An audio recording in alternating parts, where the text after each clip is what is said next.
It's been a long time. I shouldn't have left you, but I did. I had to take the offseason off and even a little bit of the start of the season. So I am excited about being back for In the Zone. Of course, I'm your host, Chris Broussard. We're ready for the 2017-2018 season, and we are kicking it off in style. We have got Jerry West as our first guest on In the Zone. Of course, he is the NBA logo itself. And then after Jerry West, we're going to have a great kind of debate discussion between myself and one of my favorite FS1 personalities, Jason McIntyre. You don't want to miss that. He brings some crazy takes and I just shoot him down. But before we get to those two segments, I was watching a game last night, Boston Celtics, Los Angeles Lakers, and Kyrie Irving is on the floor just doing magic. Working magic against the Lakers, dribbling between the whole team at different points in the game.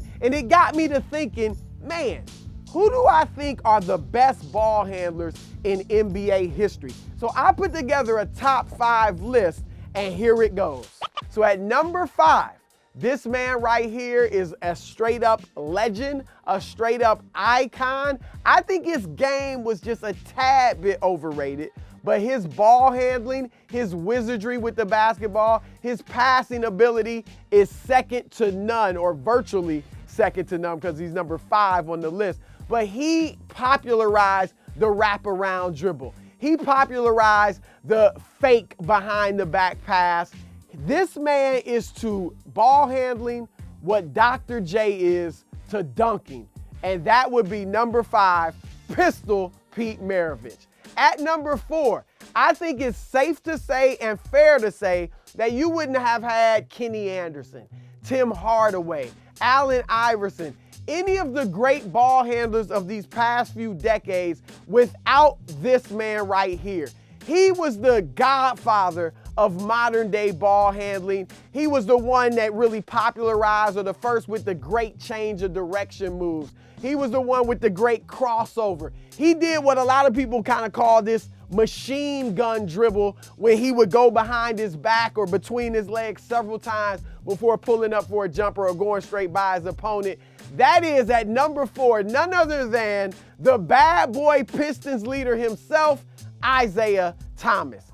At number 3, I think this guy gets overlooked a lot because he shoots so well. I think he's the greatest shooter in NBA history. But one of the things that enables him to create that space, because you can't get up in his chest, is his amazing ball handling. If you get in his chest, he will embarrass you. All you have to do is ask one of the greatest point guards and greatest point guard defenders of all time. I mean, I ain't saying no names, but I think y'all know who I'm talking about. He put him on his butt, all right? Maybe he's embarrassed him more than once. So at number 3, I'm going with Steph Curry. At number 2, this guy was not the level of player that the other people on this list are, okay? But he had a short run out west that was absolutely tremendous. He did things on the court that we have never seen before and may never ever see again, like a behind the back pass off his elbow. All right, the dude had ridiculous handles, and one of the greatest things was that his handles, or a showcase he would put on with the ball, often ended with an even more dazzling no-look pass. So at number 2, I've got the man they call White Chocolate, Jason Williams. And the greatest ball handler in NBA history is a guy who, brings it all together. We have seen, Allen Iverson with the famous crossover, and we've seen players who specialize in the behind the back dribble or between their legs. This guy brings it all together. All of that, plus he's got the very low dribble where it's impossible to take it from him. He can split defenders at will. He's got the spin dribble. He's got everything in his arsenal that he's he is unguardable. You just have to hope he misses. And just like White Chocolate will finish with a great pass, this guy finishes off a lot of his amazing ball handling displays with layups at the rim over much bigger defenders. I'm telling you, the best ball handler in NBA history is playing right now, and his name is Kyrie Irving. Okay, we have the legend Jerry West on the telephone with us. And Jerry, I want to start off with this. I just gave my top 5 ball handlers in NBA history, and I said Kyrie Irving is number 1. I don't know if you agree or not, but what do you think about that? Well, I think he has a lot of time you have people style over substance and substance over style. Well, he's got substance and style, and I think that makes him very, very attractive. He's so clever, has such confidence and particularly when he's driving to the basket. He might be the best finisher in the game that's not a dunker. He just has unique skills, and he's the one, when you watch him, you say to yourself, my goodness, he's got something different with all his change of paces, his explosiveness, getting to the rim, finishing with his both hands. Steph Curry is a tremendous ball handler too. He has a different kind of he's kind of more herky-jerky, and he probably wants to shoot a jump shot, and particularly going to his left. And yet he's a shot maker going to the basket too, and people lose sight of that. But there's been Irvin Johnson, for his size, his incredible ability to handle the ball, but he was a safe player. He wasn't the flashy one, okay? He just had substance and style. And so you get unique players, and obviously we're not talking about some really good ball handlers, but people who have played the game at a higher level also. I know the rules are different, so it might be hard to do this. They certainly are. Yeah. Can you imagine the Showtime Lakers or even the Shaq Kobe Lakers playing against these Warriors? How would you see a game like that going? Well, I would tell you that Shaquille O'Neal would overwhelm players in this league today. Kobe Bryant would be as great as he was then. There would be no question. He played here lately. Well, not lately, but later in his career, I should say. He played in the kind of a modern era.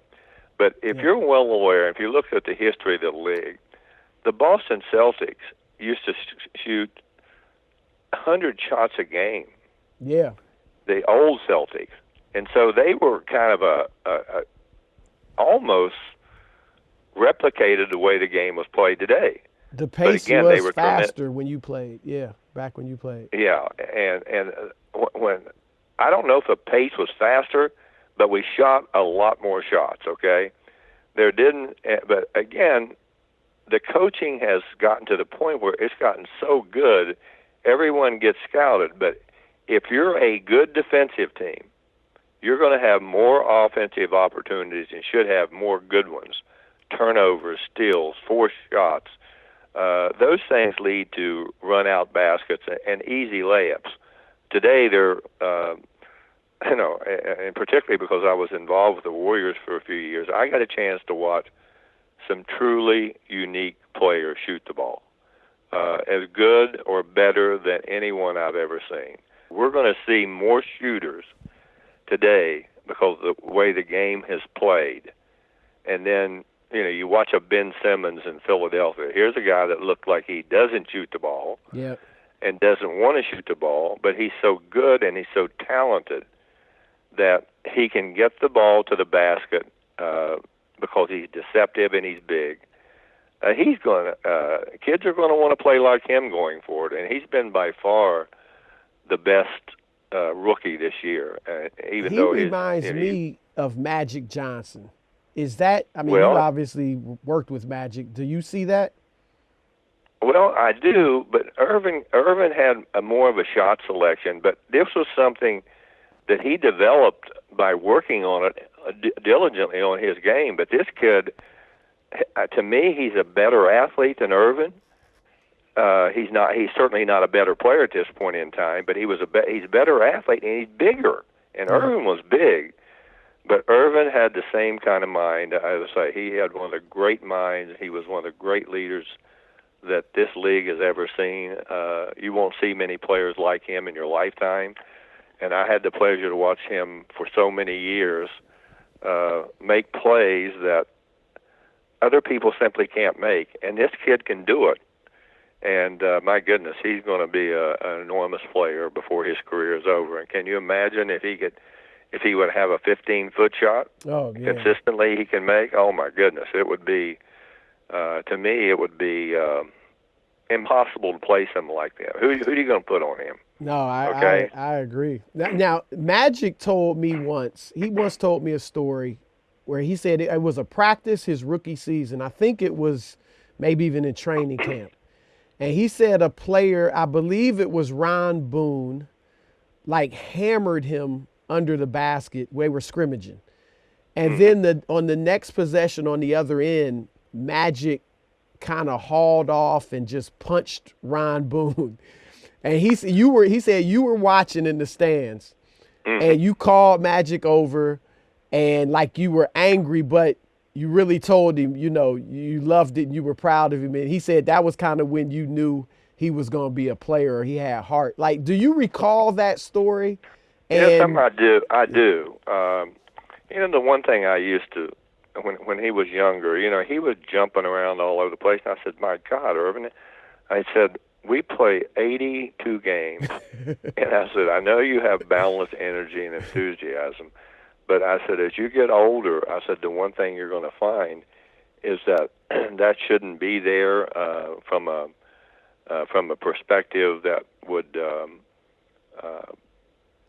I said, you're going to wear yourself out physically by expending all this energy. But to watch him grow as a player and watch some of the things that he did, the people who had a chance to watch him up close and personal and get to know him and watch how hard he worked on his game. This was just one of those magnificent players that if you're around him, he was a great guy. He was a great teammate. It's just one of those players that you always, I'll always take the memories I had from watching him play and watching how he approached the game. He was the ultimate competitor. Yeah. Now, you obviously were a superstar. I mean, Larry Bird, Rick Barry, John Stockton. I mean, some of the greatest players to ever play the game. I feel like we really haven't had a white American superstar since John Stockton. But you've got great white players. I mean, Steve Nash, Dirk Nowitzki, you know, Pau Gasol, Manu Ginobili. Now you got Kristaps Porzingis. But they're all from outside of America. Why do you think we're no longer developing great white American players? And kind of what would you say to, like, you know, a young white American kid who wants to be a great basketball player? Well, you better have an incredible work ethic, okay, number one. I admire players who have a work ethic. You can't get better or you can't compete at this level because there's, 420 players playing in the NBA. It's the most competitive league there is. There's only 60 players drafted from America every year. Yeah. There's players from other countries that are hungrier. They work at it. Many of them are bigger. Players from these Ukraine areas, they're all big, and they work very, very hard on their skill. And when I watch today, I don't necessarily think it's the fact that there's not some wonderful white players out there, but I was remarking last night that when we first came to Los Angeles, we were on the last page of two newspapers. The Rams were selling out the Coliseum 100,000. The Dodgers were drawing 80 or 90,000 in the Coliseum for baseball, and we were a nobody, the first team in the town. And to watch the transformation of basketball here in Los Angeles, and we had some white players then, but we had the advent of players who had to go to school for 4 years, had a different kind of player in terms of socially and And I think players were really close and liked each other a lot then. You had nothing, you made no money, and you traveled together. You spent all your time together. You didn't have opulent flying. You didn't have all the amenities that people have today. And so the game has changed. But I mentioned to this class last night, who would have ever thought that we have not one basketball player who happens to be white, regardless of what country they're in, would not be the one who would be the voice of the league. To me, I think the remarkable change I have seen in this game, and also some things that help enormously socially, is to see that the most revered athletes in our league are black, okay? Mm-hmm. They're the ones who are all of the leading people you see on TV with advertising. They make fortunes off the court. Mm-hmm. I am so thrilled to see that happen for me personally, okay? Yep. And it tells you that the most popular players in our league are all black. And to me, that's a great social commentary. They're revered, they're admired not only here but all over the world, and some of them are just the greatest representative for their respective races, and regardless of where they come from. It's amazing cultural change for me to see, and I'm thrilled that this happened. I've had a chance to see it happen in my lifetime. Now, speaking of superstars, I mean, you're obviously working with the Clippers as a consultant. And you guys had one in Chris Paul, who obviously went to Houston. Were you guys going to offer Chris the full 5-year max contract, or did did that have anything to do with him leaving, you think? First of all, I just got here when all this was going on. I just arrived on the scene. So, I'm not nearly as up to date on that as I should be. I know that they wanted to retain him, but Chris does not want to be here. And I think that when you have a player that doesn't want to be there and you have no control over the situation, he was unrestricted. And he was one of my favorite players, I have to admit. I loved the way he approached the game. I loved how he competed. But he didn't want to be here. And to me, I think if someone doesn't want to be here, at one time, you didn't have the right to exercise that option, okay? Mm-hmm. But he will be, whether or not Houston will pay him that much money, I'm not sure. So it's up to them. Yeah. I don't know what their talks have been with him, but he helped the Clippers out, and the Clippers helped him out because he can go there and make more money. How much, because we know you played a large part in the recruiting Durant to Golden State. As he was going through last year and receiving all that criticism, did you talk to him a lot or, kind of help him work through that? I just told him, forget about it. I said, just come here and play, forget about it, and basically tell those people to go to hell, okay? Yeah. But he's a great guy, by the way. Oh, my gosh. He's so easy to be around. One of the things I have always said, when a person gets a reputation as being a scorer and no one else talks about his total game, this guy's got a total game. Yep. He's leading the league in block shots, I believe. And he's one of the most efficient players. He's shooting 13 or 14 shots a game, and he's averaging 20-some points a game. Mm-hmm. He seems to be really happy. He doesn't have to kill himself every night. And he's playing with a unique group of players. And it's always for a player, coming to a really good team, if they're not willing to buy into the process of playing with this team who plays differently, then they're not going to have the success they want, nor the team going to have it, is going to have it. And he has bought into that theory. He never even tried to be the dominant scorer he was. And he averaged 25 or almost 26 points a game. And at the end of the season, he had plenty left in the tank. He didn't kill himself. And when I watched Russell Westbrook play last year, this guy is maybe the most remarkable athlete I've ever seen. But the thing that I so enjoy about him, he is so intense, and he plays this game the way it's intended to be played. Now, a lot of people play hard, but they don't have the ability he has. He might be the most remarkable athlete that I have ever seen in basketball. I've never seen someone so supercharged like him. He's just otherworldly when it comes to athleticism, and on top of it, his ability to compete is second to none I've seen. Now, everybody knows that you're the logo. That's your nickname, the logo, or one of them. And I saw you several months ago say that the NBA should be embarrassed that you're the logo. Why'd you say that? I did not say that. Okay. I did not say that, Chris. What I said was, the question that was asked me was, if they wanted to change it, would it bother me? And I said no, it would not. I've never done anything as a person to call attention to myself or be the logo. Okay, I've never done that, and I never would. I've always been somebody who felt most comfortable just competing and kind of living, I guess, in the background. That's just who I am. Yeah. And I don't like notoriety. Unfortunately, I've had it as a player, as an executive. It's flattering when people think you do something a little bit different, but at the end of the day, that's not who I am at all. LeBron James, we know he's in his 15th year. At some point, he's going to, start to decline as a player.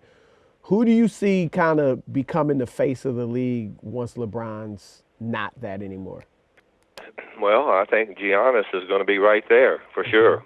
I think of Ben Simmons, those two players, to me right now, because they have the ball in their hands a lot, okay?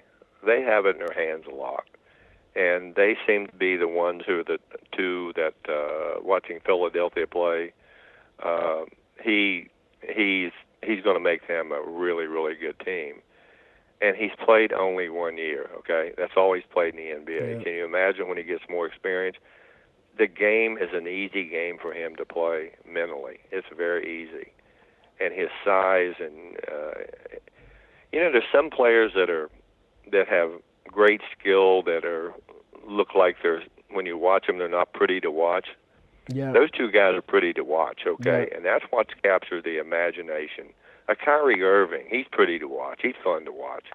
A Steph Curry's fun to watch. Kevin Durant's fun to watch.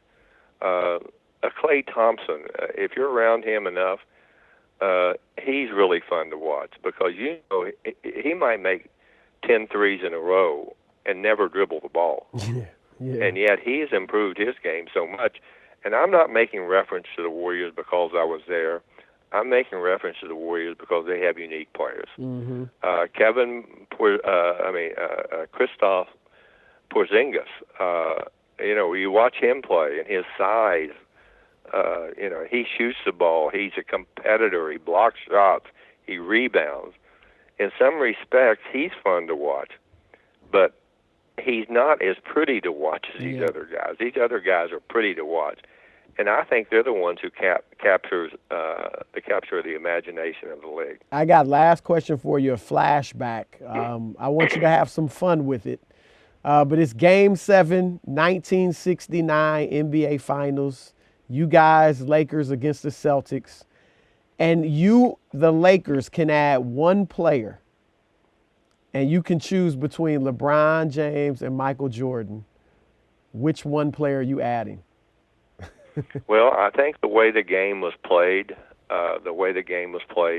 then, it would have probably been Michael Jordan. And yet, LeBron James, he probably could have played center. Yeah. Okay. So both of them would have been good, but I think the way that Michael played in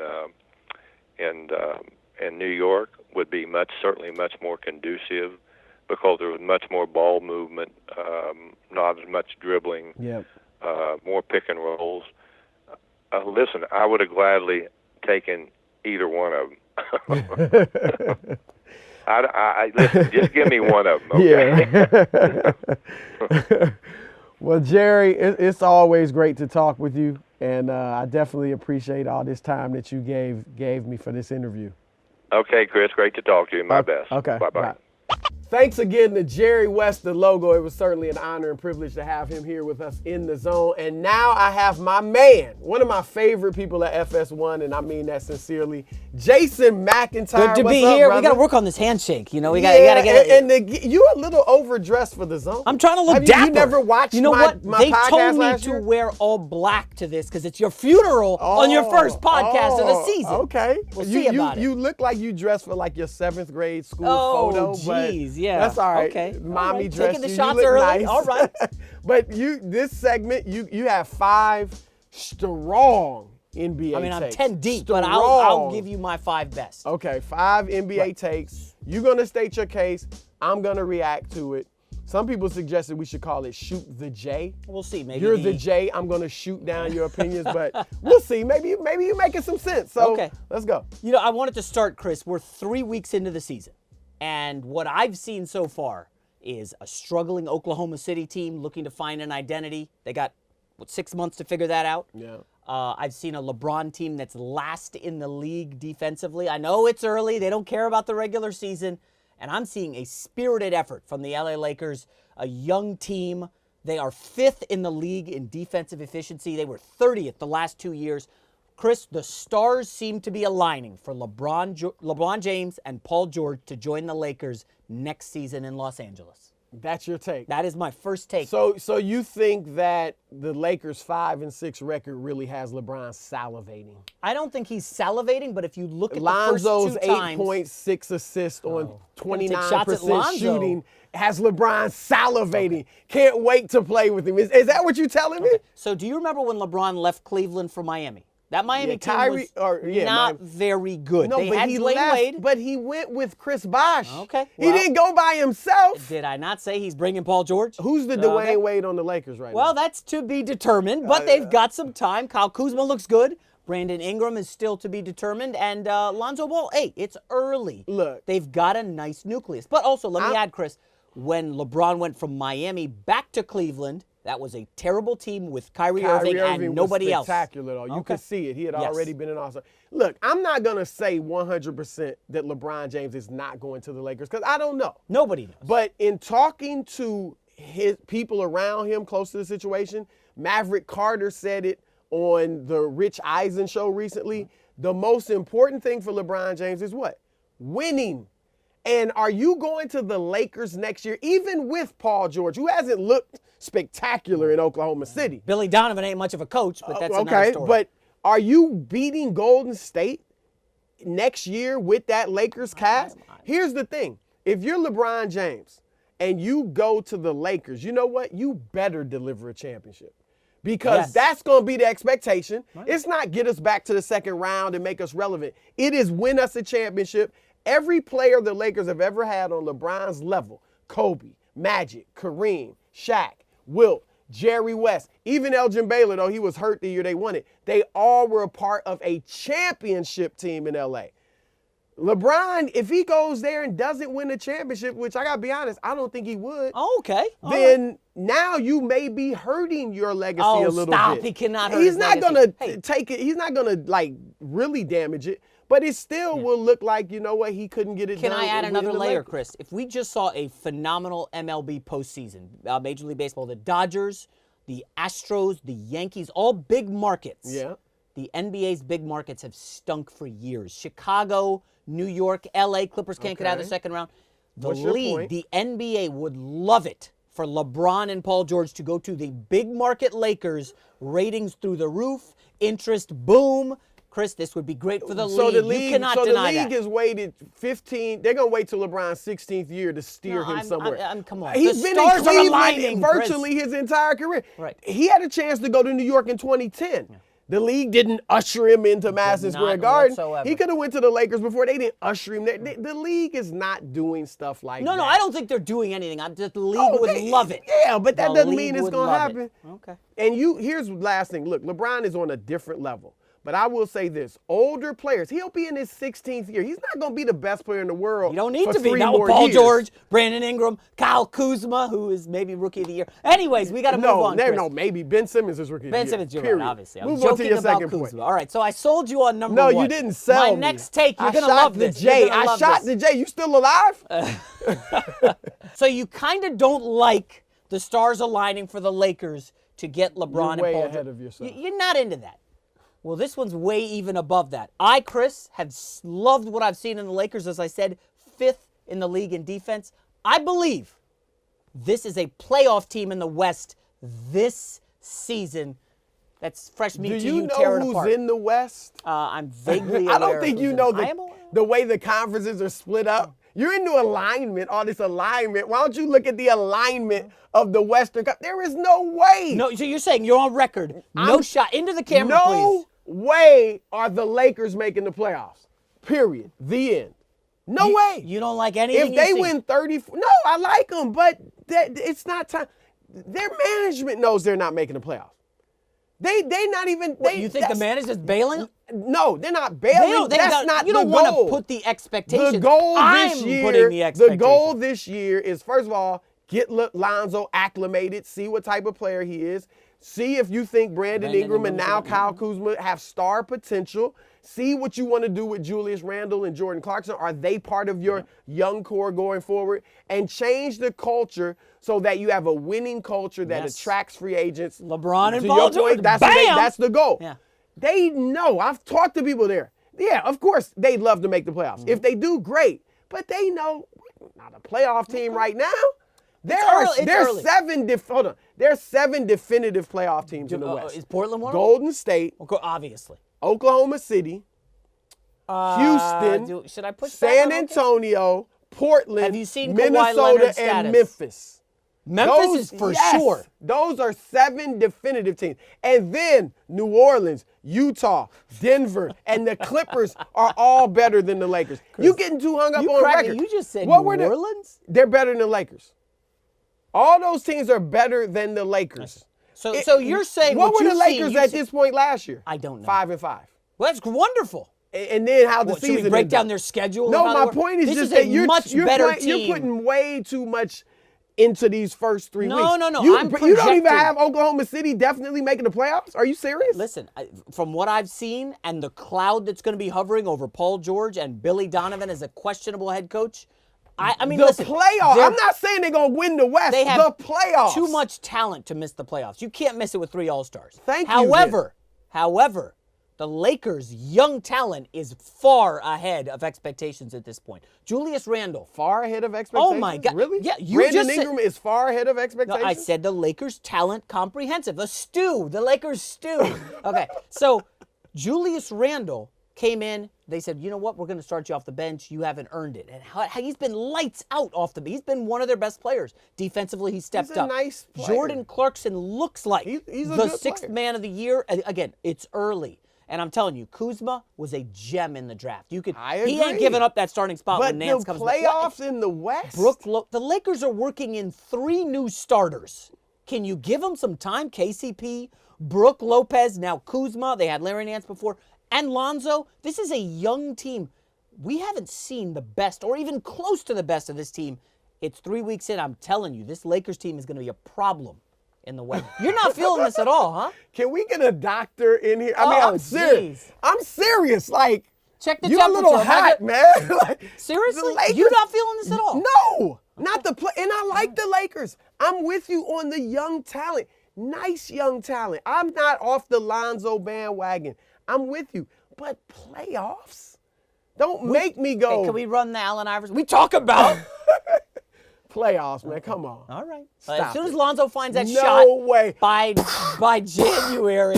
I'm shooting the All right, J. so the MVP through 3 weeks of the season, Kyrie Irving of the Boston Celtics. His numbers are down from last year, but Chris, when you look at him playing with a 19-year-old Jason Tatum, 21-year-old Jaylen Brown, guys like Aaron Baines, Daniel, I won't even pronounce his last name, Thies, whatever. He's making these guys look excellent. They lost 4 starters in Boston, and the Celtics have the best record in the league. I believe so they are Kyrie's going to win the 10 MVP? and 2. I have Kyrie That's as a your pick? favorite, and I believe Kyrie Irving will win the MVP award this year. Look, but in the preseason, Kyrie was my dark horse MVP. I said if the Celtics win 60-ish games, and certainly they're on pace to do that now, they'll slow down a little bit. But that's not unreasonable that they could win 60-ish. Well, that they could win 60-ish. He certainly will be in the hunt. Here's the challenge and the problem for Kyrie, at least as it stands right now. His numbers are not earth-shattering. Okay, 22 points a game, 5 assists a game. Numbers are overrated. Hold on, 22.3 PER. He's 31st in the league in per. Guys like Kemba Walker, Kevin Love. Stop it. I'm just saying. I'm just giving you, look, like I said, he was my dark horse. Right. This is not out of left field what you're saying. I'm saying this is an obstacle for Kyrie. Those numbers are not that great. He's shooting 44% from the floor. I know you're going to say, well, Westbrook shot 43 last year. He averaged a triple-double, too. And when he were to get him in the postseason, thank you very much. And 30 points. Right. But here, so it's been, I can't think of an MVP that won it with those types of numbers. Steve Nash didn't score a lot. So who when he you got? won it. Who you pushing back on? Right now, the MVP for me would be James Harden. The Rockets are 8-3. His numbers are spectacular. 29 points, almost 10 assists a game. But they're not better than they were last year. They're about on par. That doesn't matter. They're still a great team. He was my MVP last year for the record. He's been, but Chris Paul's coming back. And what's that going to do to James Harden? Nothing. Because when Chris Paul was there, James Harden didn't change the way he played. Chris is the one adjusting, not James. That was for like 2 games, right?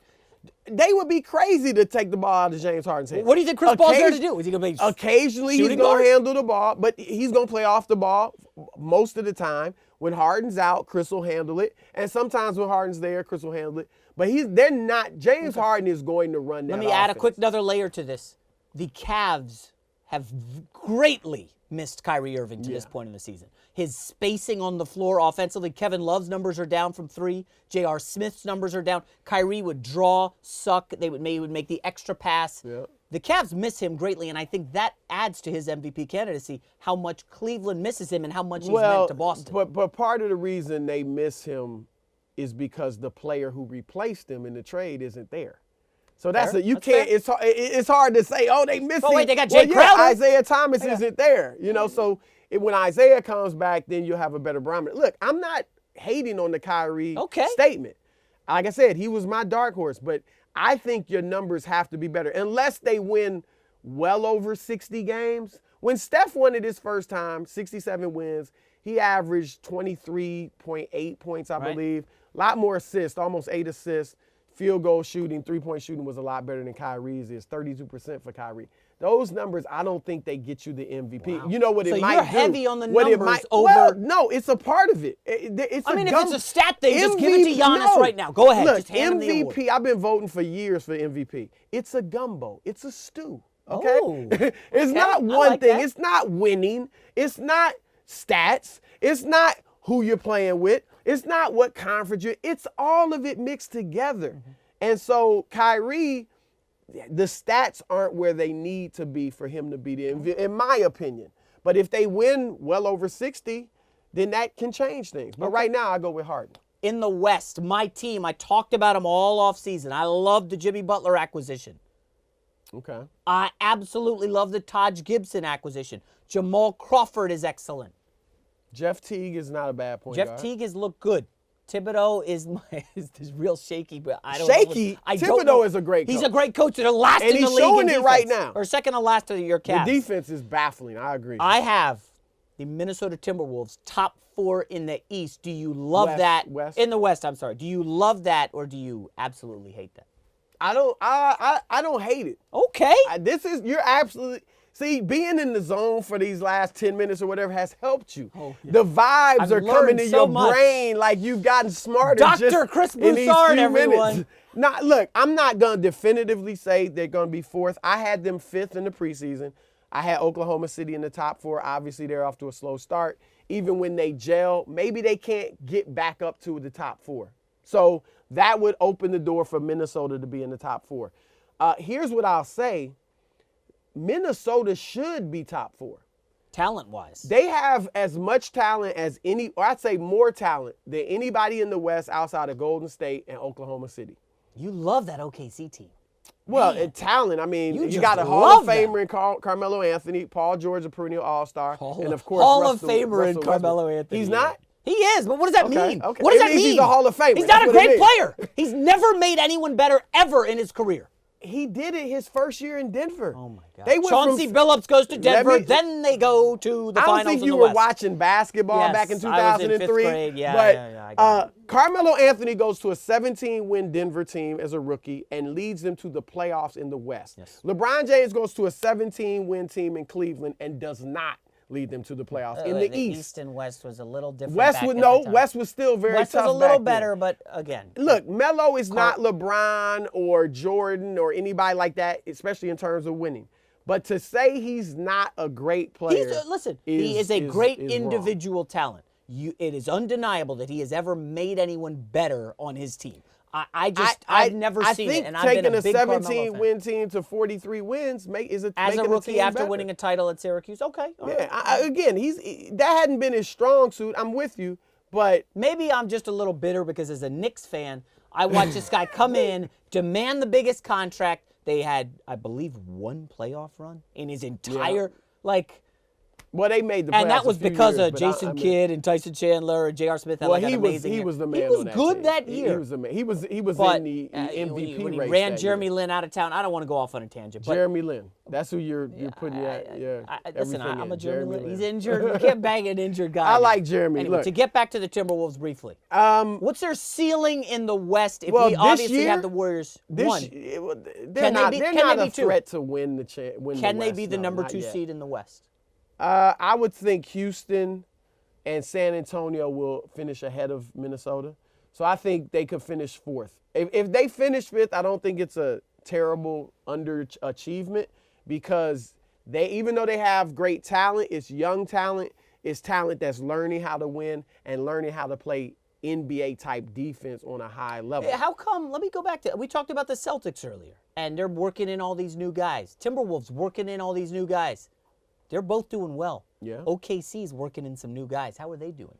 Well, OKC's guys are more set in their ways. Oh. You know, I mean, that's true. Carmelo Anthony's in his 15th year of always playing I get a one Hall way. of Famer who's set in his ways, and I He can't is. figure it out. I mean, LeBron But James is set in his the ways. Celtics Like got Aaron their Baines and players are Marcus set Morris. in their ways. Aaron Baines don't have ways. He's just going to do whatever he's told to do. And they're awesome. Jason Tatum and Jaylen Brown are so young, they just going to do what they're told With to a great do. coach. They haven't been playing for 15 years one way. Same with Paul George and Russell Westbrook. We got to move on. Final I'm topic. teaching you. I hope you're listening. Yeah. And Well, I no, hope wait a sec. You just I hope agreed you got with your me. little cousin somewhere taking notes because this is school for you.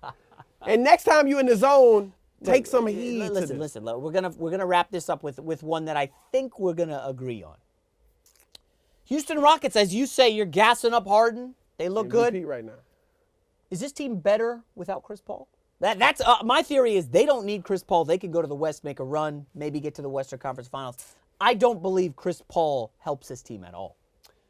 Yeah, I don't hate that take. Better without him. I would say, like you said, they don't really need him. Okay. Give me PJ Tucker.